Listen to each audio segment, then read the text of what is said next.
กับสบายดีแล้วก็สวัสดี FC ทางฝั่งไทยแล้วก็ฝั่งลาวเนาะอ่ะล่าสุดพี่น้อง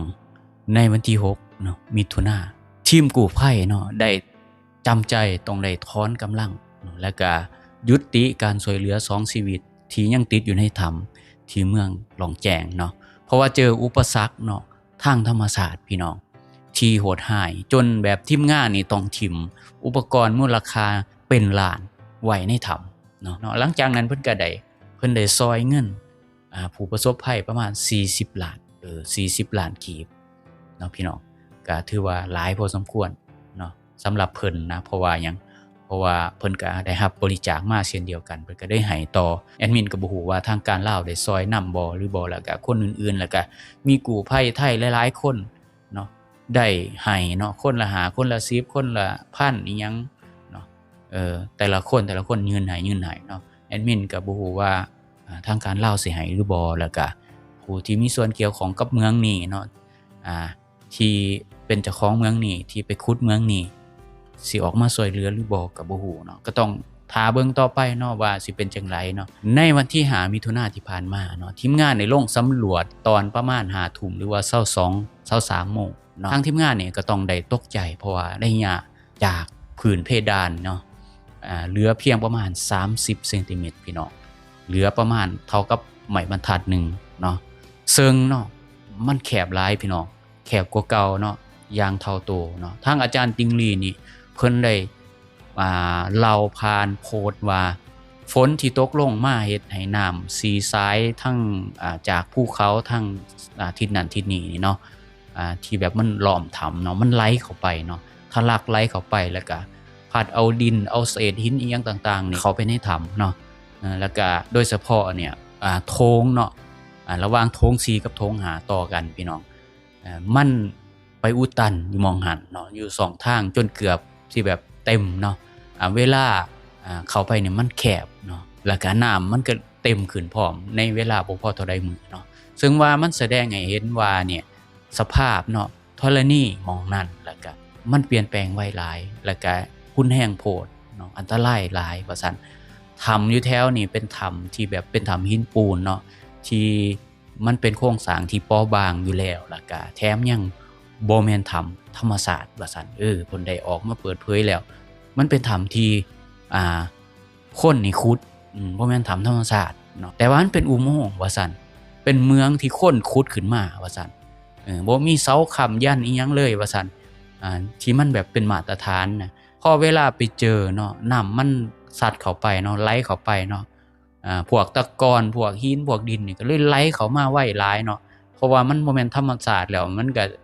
บ่แม่นทางน้ำมันอยู่แล้วหั้นน่ะมันก็เลยเกิดเหตุการณ์จังซี่ขึ้นมาทางทีมงานธรณีวิทยาของกลุ่มของเราเนี่ยเนาะก็เคยเตือนอยู่แล้วว่าถ้ำนี่นะมันระบายน้ำยากหลายว่าซั่นน้ำที่มันสะสมไว้นี่มันหลายแล้วก็มันก็เสี่ยงเนาะที่มันพังถล่มลงได้ทุกเมื่อเนาะที่หนักไปกว่าหั้นเนาะเรื่องถ้ำแคบหรือแค่30เซนติเมตรนี่ก็คือมันเป็นอุปสรรคหลายเนาะคือเฮ็ดให้มันบ่ได้เข้าไปง่ายขนาดนั้นอีกแล้วเนาะแล้วก็ถ้ำนี้มีลักษณะซิกแซกหักศอกเนาะคือแบบหักศอกหักไปหักมาก็เลยแบบบางทีก็ขึ้นก็ลงประมาณ90องศาคือเราเห็นอยู่ในเพิ่นโพสต์นั่นแหละบางทีก็โค้นโตอิหยังลงเนาะ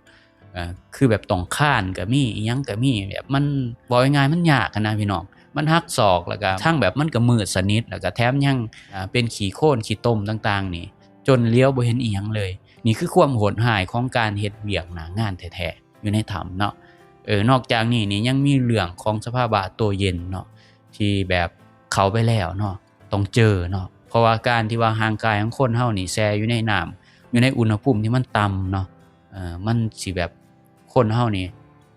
มันสิทนบ่ไหวร่างกายมันก็เลยปรับสภาพบ่ทันแล้วก็ที่สำคัญนี่คือเฮานี่อยู่ในถ้ำแล้วก็มันอยู่โดนเกินไปแล้วก็มันก็เสียความร้อนของร่างกายไวกว่าอยู่เทิง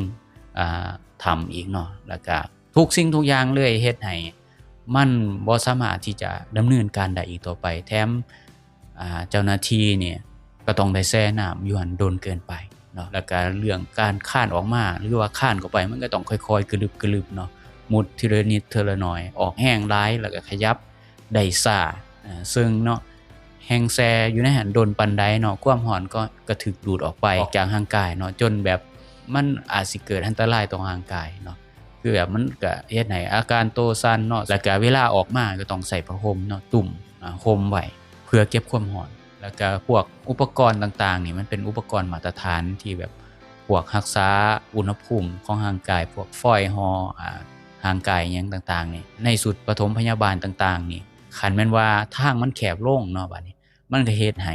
ลำบากเนาะในการที่จะเอาเข้าไปเนาะแล้วก็มันก็เป็นอันตรายเนาะก็คือมันเป็นอุปสรรคหลายพี่น้อง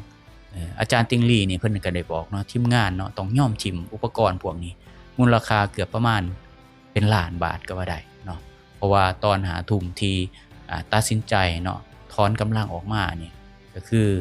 ก็ต้องได้ทิ่มนะอุปกรณ์พวกนี้เนาะคือหัวใจสำคัญแหละเว้าเรื่องอุปกรณ์เนาะเพราะว่าเป็นอุปกรณ์ที่เฮ็ดเวียกแล้วก็ได้รับการสนับสนุนมาจากประชาชนจากเอกชนจากอีหยังก็แล้วแต่ที่เพิ่นได้ขอความช่วยเหลือมาเนาะที่ระดมกันมาว่าซั่นซะแต่ว่าการตัดสินใจเนาะทิ่มอุปกรณ์ของพวกนี้ไว้นี่แปลว่าหน้างานเนี่ยในตอนนั้นน่ะมันเสี่ยงหลายเนาะก็จนได้ทิ่มเนาะต้องได้ตัดสินใจทิ่มไว้ป้าไว้ในหั้นในที่สุดเนาะถ้าสิมัวแต่ว่าต้องเสียเวลาต้องเอาของเอาหยังออกมานำมันอาจสิบ่ทันเนาะเพราะว่าสภาพอากาศอิหยังมันก็ฝนตกอิหยังนำหั้นนะพี่น้องก็ต้อง